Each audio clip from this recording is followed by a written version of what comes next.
Guys இன்னைக்கான video பார்த்தீங்கன்னா நம்ம க்ளவுன் ஃபிஷ் பற்றி தான். இதை நீங்கள் க்ளவுன் ஃபிஷ்ன்னு சொல்கிறத விட நீமோ ஃபிஷ்ன்னு சொன்னீங்கன்னா தான் நிறைய பேருக்கு தெரியும். இந்த ஃபிஷ் நிறைய பேருக்கு தெரிஞ்சதுக்கு காரணமே இந்த ஃபைண்டிங் நீமோன்ற படம் தான். அந்த அளவுக்கு இந்த படத்தால் இந்த ஃபிஷ் ரொம்பவே ஃபேமஸ் ஆயிடுச்சு.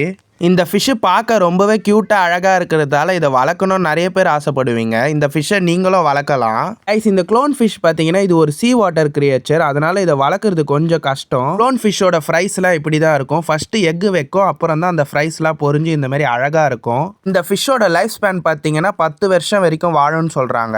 இந்த வீடியோவில் வர மாதிரி உடனேலாம் உங்களால் க்ளோன் ஃபிஷ்ஷை வாங்கிட்டு வந்து டேங்க்கில் விட முடியாது. ஃபிஷ் வாங்கிட்டு வர 1 மாதத்துக்கு முன்னாடியே டேங்க்கை செட் பண்ணி ரன் ஆக விடணும். அப்போ தான் ஃபிஷ்ஷுக்கு எந்த ப்ராப்ளமும் ஆகாது. க்ளோன் ஃபிஷ்ல இப்படி தான் மேல் ஃபீமேல் ஐடென்டிஃபை பண்ணணும். சின்னதா இருக்கிறது மேல், பெருசா இருக்கிறது ஃபீமேல்னு சொல்லுவாங்க. இங்க வாங்கிட்டு வந்த க்ளோன் ஃபிஷ்ல ரெண்டுமே மேலா இருந்தாலும் அது ஃபீமேலா சேஞ்ச் ஆயிக்குமா கொஞ்ச நாள் கழிச்சு. இதுல இருக்க பிரைஸ்ல தான் இப்ப க்ளோன் ஃபிஷ் வித்துட்டு இருக்காங்க. ஃபைனலா வீடியோ பிடிச்சிருந்தா சப்ஸ்கிரைப் பண்ணி